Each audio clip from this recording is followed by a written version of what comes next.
built the budget, right? So we always factor in, I think last year we did a $3.10 gallon estimate for our fuel cost. So we're not going to be as far out of line as we could be.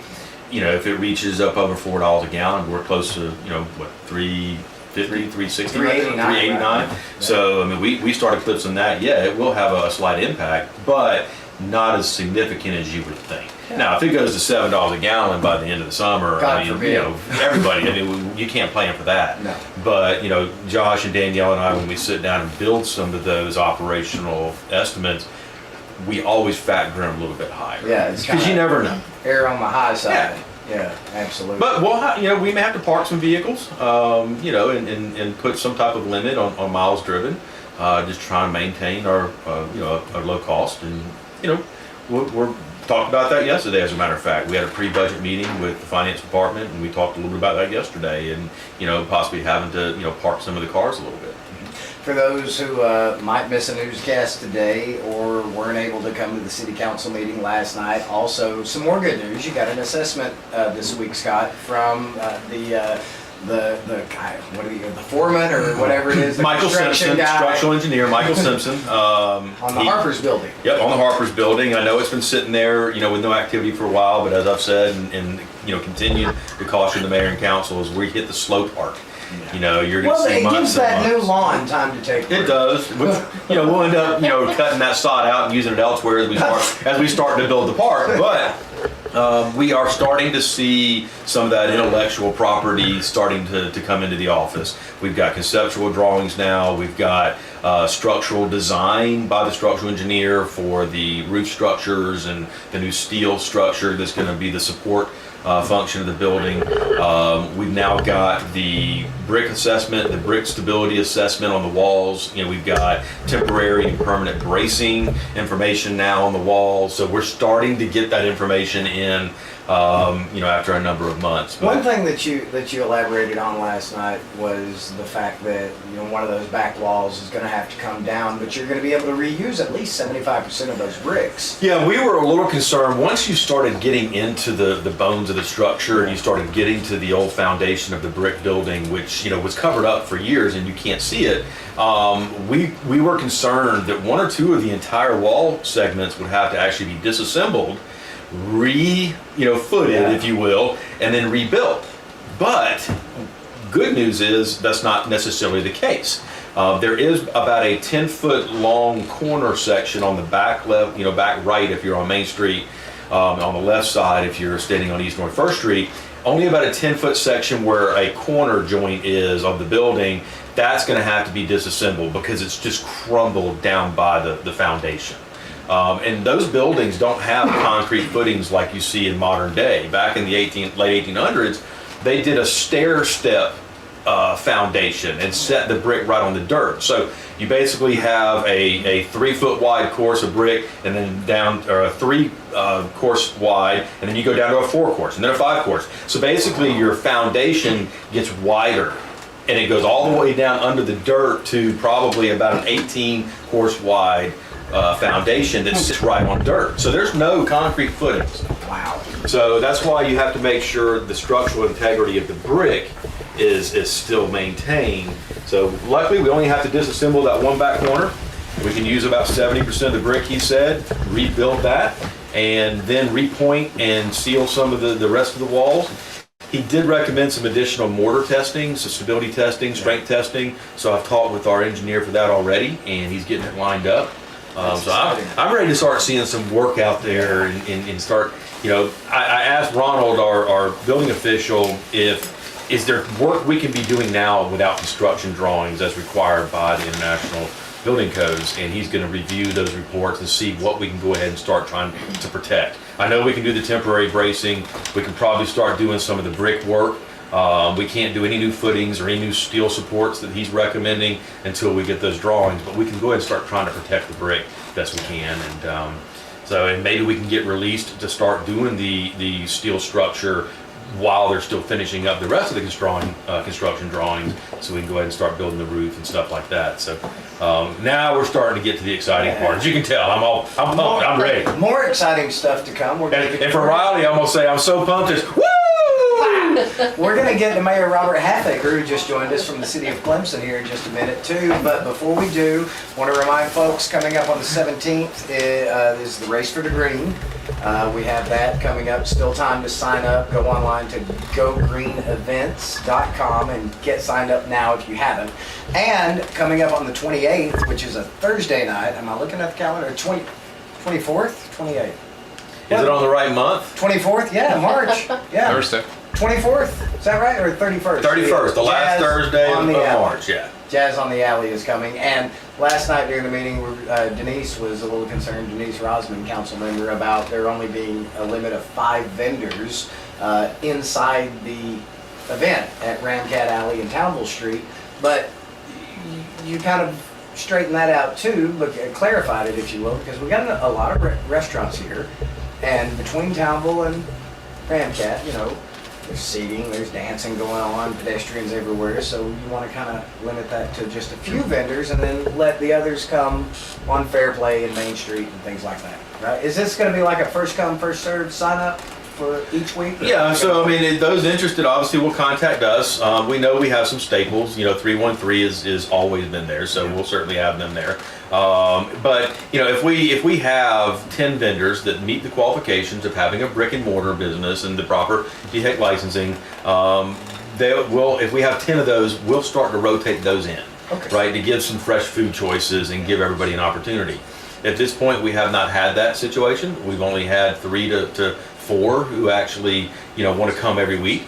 But we have the flexibility. The policy gives us the ability to adjust it based on food offerings and the total number that want to be part of it. If you don't meet those qualifications and don't have the brick and mortar business inside the city limits, there's space for you outside of the Jazz area. There always has been. You know, you just have to fill out the normal use of city streets and property application, and we can find a space for you, you know, in the bus lane or somewhere right near the Jazz area. But to be inside the Jazz area, we've got to limit that just become a space standpoint and the number of food offerings. Yeah, absolutely. One thing too, Kevin, just what's a little bit different over the last couple of years now, we got Zingale that's opened in the last few years. Mama Terra's here, the Spot's here. There's actually Ron Freeman's actually going to be opening up something this year too. Sandwich Shop, Mayberry, Hot Julio. I mean, this is terrible. House and Hop, right across from the radio. So, you know, when we first started Jazz, there were not as many restaurants in this area. So now with that, with the vendors that we don't set up in the area, and that like God set up the street. But now if you go down the street just a little bit, you got Jeep Pizza. And also the brewery. I mean, Kiwi Brewery. So, and of course, a lot of these Birds of the Feathers now opened up. And a lot of the places here, of course, have outdoor seating too, so you can enjoy jazz and your meal and all that good stuff. I think everybody's looking forward to Jazz coming this year. Definitely. That was a good recap of the meeting, guys. Thank you for that last night. We don't want to ignore our guests. We've got Robert Halfacre, the mayor of Clemson. We've also got Stephanie Blake, who is the workforce consultant with South Carolina Works. Good morning. Good morning. And why are you here? Let me help you out. I'm glad you asked.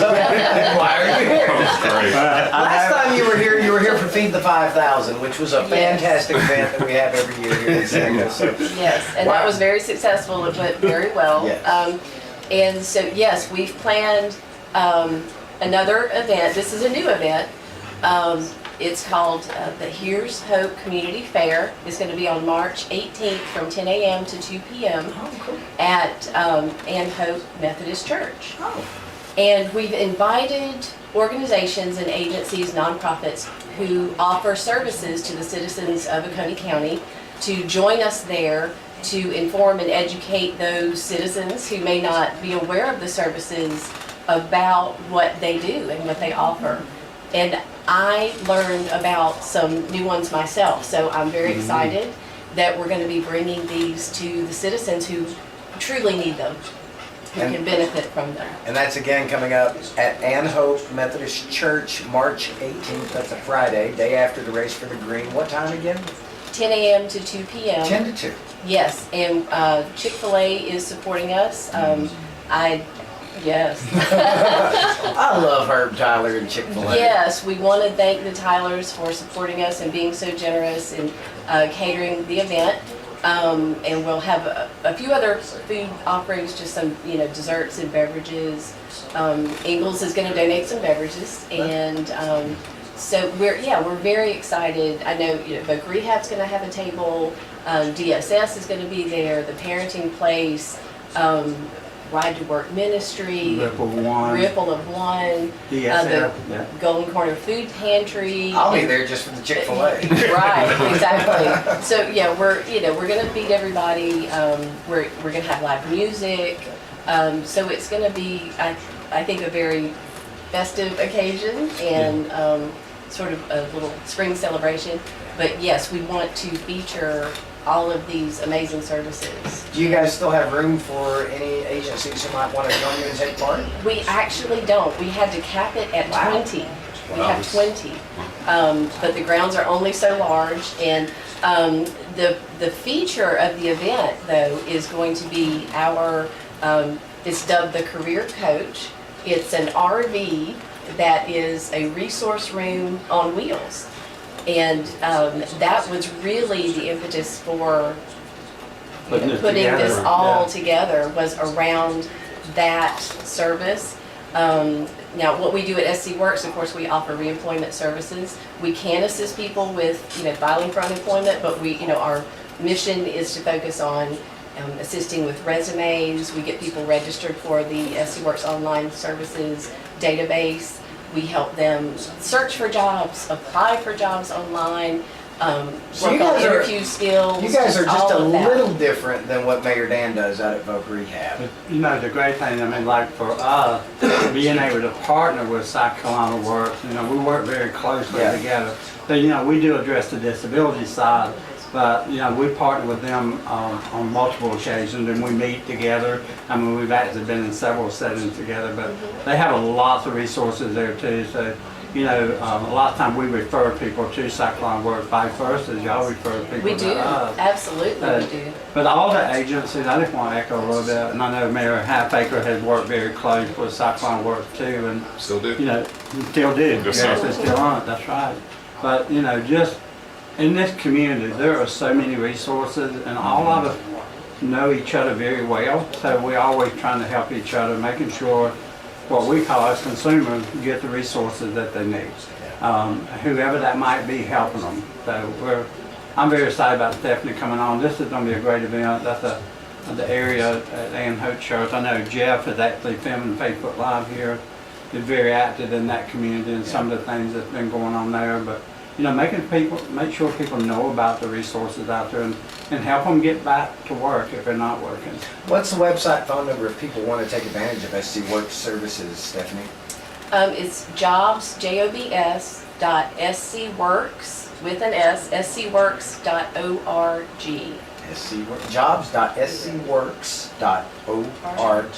They can, yes, if you have access to a computer, you can get registered and really start looking for and applying for jobs online in about 15 minutes. Yep. And to have that mobile unit, that's going to be neat. Yes, To have that the RV, it has 10 laptops and a printer, and we will have staff on site as well to assist people who, and of course, Wi-Fi capability, who want to sign up for SC Works. We can teach them how to use the database, because there are a lot of tools on the database. There's a resume builder. There's a lot of labor market information, which is amazing. So we want to assist people in, finding those jobs that they need. And pretty much every day I have someone come into the office and they want to apply for jobs. They're looking for employment. Well, That's good to hear. It is. come out and see Stephanie and all the team from SC Works on Friday, March 18th, 10 a.m. until 2 p.m. at Ann Hope United Methodist Church for that big event out there. Stephanie, thank you so much. Thank you. And come back. I hope we didn't scare you off. I'd love to come back. Yeah, this is my second visit, so So you did come back I to the did. I do enjoy it. Repeater. Let's, enjoy it. let's pivot now. That's the new word in society. And let's pivot over now to Mayor Robert Halfacre. Yes. Pivot. All right. I'll jump in if that's Mayor okay. Halfacre of the city of Clemson. He's usually here on the first Wednesday of the month, but he missed us last week. He had I something was else to do. celebrating a belated anniversary with my wife. Oh. We're almost at 21 years, but we were actually technically celebrating our 20th year. Well, happy anniversary. Yeah, so we had a wonderful trip, and so that's why I was not there. Yeah. Here. Well, that's the only valid reason. Great reason. Thank you, Scott. Thank you, Scott. Well, Mayor Halfacre, we are streaming live today on So- Facebook. Sounds on great. SC Events. I noticed that when I came in, so Yeah. I appreciate y'all allowing me to come in. I'll make this very quick. Just a couple things I wanted to share with everybody. You heard about the Clemson 8 Challenge from last year. It raised funds for the military. Fabulous job. They actually raised over $56,000. They had 1,100 participants. They're doing it again this year. It'll be on Clemson University campus starting March 12th at 8:30. The walk run is it starts that morning, but it's all week long. They did a virtual last year, but this year it'll be a little bit more in person. That's this Saturday, right? March 12th. This Saturday. Same day as our race, March 12th. So Be a big day for all so of us. you can have both. Yeah, you can have big both day for all of events. us. You can have both events going on. Wait, so. I thought the rate. No, that's this Saturday, Oh, bro. it's Saturday. Yeah, March 12th. Oh gosh. And when y'all were talking about it, y'all were saying it's the following 17th. week. Yeah, I was. No, it's March 12th. My bad. That's this Saturday. Miss Debbie had texted me and said that you said the 17th. I got to do a So lot. I used this moment to come Okay. in here. I'm gonna have to So, do a and I'm lot. actually going to make sure for Seneca's sake and everybody's sake. I mean, this is all throughout the whole week. Yeah. So Wow. focus on Seneca that morning, but throughout the whole week, the Clemson 8 Challenge. So when I say that, it's a great opportunity to support the military, great fundraiser. They don't have as many participants as last year, which I think is interesting. I think they have almost 600 already, which is still phenomenal. That's great. But I think last year, a lot of people did it virtually and did it online, and there was a little bit more. But I mean, still, having almost 600 participants for this event is great. And That's like great. I said, they raised, and for everybody, I know y'all know, Colonel Scarney became general right before he passed away.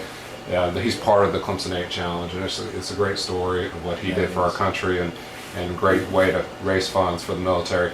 The other quick thing, this is not conflicting with anybody, I don't think. Friday, March 25th, we're going to close off downtown starting at 5 o'clock.